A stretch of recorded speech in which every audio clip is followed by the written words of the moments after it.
Mikey 17 is the latest sci-fi flick from Bong Joon-ho, the guy behind Parasite and Snowpiercer. It's based on a novel by Edward Ashton and stars Robert Pattinson as a disposable clone sent on a doomed space mission. But every time he dies, a new version of himself wakes up with all of his memories intact. It's a fun premise, but does Mikey 17 live up to Bong Joon-ho's usual brilliance, or is it just a high-concept sci-fi mess? And most importantly, will it be inducted into the Renz Cinematic Universe? Straight out of the gate, the performances in this film are amazing. Specifically, Robert Pattinson, who has done so much good work to prove to us he is better than Twilight. And personally, I've become quite a big fan. I think he's a very good actor, and he proves it again in this. It's interesting he continues to take roles that don't necessarily require him to be like a kind of hunky, good-looking fella, which is, I'm sure it helps, but they're not like really important. Like, he's quite goofy in this film for large portions of it. You get a couple of variations of Mickey that you will see, and the subtle differences between those performances is really, really clever. I did see that apparently during the filming of this, Bong Joon-ho did not specifically tell Robert Pattinson which variation he was going to have to play until like right before the scene to sort of sell this kind of realistic confusion, and it really works. It genuinely does. The performances there are fantastic, and also the visual effects to have him in the same scene with himself, like interacting with multiple clones. I don't think I've ever seen it done better. It's not a new thing. I've seen, this film makes me think a lot of the classic sci-fi film Moon with Sam Rockwell, and this is handled way better. Obviously, you've got like 20 years of CGI in between these two moments, but the way that it's pulled off in this one is seamless. Like, there's basically no uncanny valley. It's very, very good. It is a little bit strange that there are multiple English actors in this film, including Robert Pattinson, but he's the only one that is not allowed to use his English accent. Don't know why. It was just a little bit strange. I'm sure, maybe it's like very specific to the story in the book that this is based off, which I've not read, but I did find it a little bit jarring because Robert Pattinson's American accent is better than most, English people attempting, but it's still not perfect. Other cast members, though, we had Mark Ruffalo, who's sort of playing, well, it becomes quite obvious over the course of the film this character is a huge kind of Trump-like parody.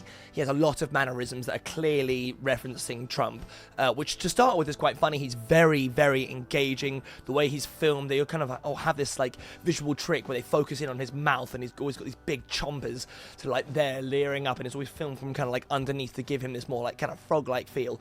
It's very funny to start with. I did find by the end of the film that the gimmick of him being essentially a Trump-like character, it wore thin after a while. I feel like maybe he could have been slightly less of an obvious parody, and the film would have benefited from that, but it's a very small nitpick in what was again, a fantastic performance. You also had Steven Yeun. It's nice to see him doing stuff. I've always been a big fan. He's good. I do think he was a little bit underutilized. I won't say anything specific about his character, but yeah, I don't know. He sort of falls into a sort of mild stereotype where his sort of motivations aren't really particularly well established, and it's kind of difficult to tell whether he's a good guy or a bad guy, but you know what, again, he's a small-ish character. It's not the end of the world. Also, Naomi Aki playing Nasha, who is the sort of main love interest. She's also very good. She does a nice middle ground performance of being somewhat a straight-laced character for Robert Pattinson to bounce off of, but also having her kind of crazy side as well, that sort of she has to let out and then tempers.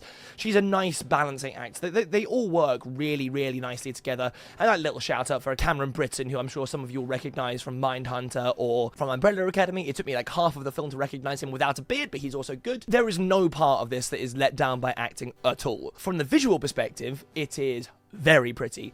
A lot of it is filmed indoors. I think you can see that they've built, a couple of really very nice sets. There's lots of intricate details in there, especially Mark Ruffalo's character, because he's this kind of like overhyped Trump-esque person. He's got this ridiculous kind of staterooms where everything else is like quite gritty sci-fi. So that's a nice visual contrast. But no, the sets are nice, but the visual effects are great. There is not a lot coming from the Uncanny Valley here, and I tell you what, without spoiling anything, there's quite a lot of visual effects, especially in the latter portions of this film, and they are very convincing. The sort of alien characters that are in there are well done. They're emotive, they're scary. The visual stuff is very well done, and they must have been, careful as to how much to show to sort of balance out with budget, even though I'd imagine after Parasite, Bong Joon-ho is not struggling for budgets for his new films, especially with this one. Either way, it looks great. The visual design on the aliens themselves is also very interesting. At this point, making sci-fi films, it must be quite difficult to create completely new alien characters. Look at one shot in the cantina in Star Wars, and like every good cliche is already taken up at that point. So they did well. That stuff is really good. I like that a lot. Story-wise, the development of the character of Mickey 17 specifically is very, very well done. His sort of like stumbling through this crazy universe he's being put into, and sort of like drip feeding backstory and reasons why he is where he is, and sort of seeing him accept his new surroundings and so on and so forth. It's very good. I do think this film is a little bit too long. I think the film runs in at like 2 hours 15. 2 hours max would probably have been a good call. It's not like the end of the world. It doesn't really drag, but by the end of it, I was like, I think maybe some of the cutscenes to go back were unnecessary or a bit too long. That you definitely need the sort of story to be explained properly, but there's a lot of Mickey narrating cutscenes where he just sort of stands there and he's explaining what's going on in his head, and I don't know, after a while they started to drag just a smidge. The necessity to give up the setup for both him and just the general premise of the film are obviously required, but just a little bit too long if you ask me. It's a very minor nitpick in the grand scheme of things, but the feeling you have by the end of the film is certainly one of like completion. Everything kind of wraps up. There's not really much in the way of loose ends. Most of the characters get some sort of satisfying ending. It definitely ties itself up nicely, far more positively than you might expect it to go. It kind of feels like it's setting out to be a huge tragedy, which it sort of is, but again, don't want to go into too much in the spoiler territory, but it does feel like it wraps itself up nicely, even though, again, the ending just outstays its welcome just a little bit. Not too much, things are said and done, and then there's still like 10 to 15 minutes of the film, which I don't really feel like it is required. But apart from that, that's basically my only nitpick. I think all of the performances pushed together with the good premise, the really nice visual design, all of that together makes the film extremely enjoyable to watch. I can't recommend it enough. I'm not going to do like a traditional out of 10-point scale rating on this thing, because I feel like those are so subjective nowadays. Nothing really in my mind should be a 10, because 10 is perfect, and that's basically an intangible thing. So in this series, we're going to do, will it be accepted into the Renz Cinematic Universe? And in this case, it's definitely yes.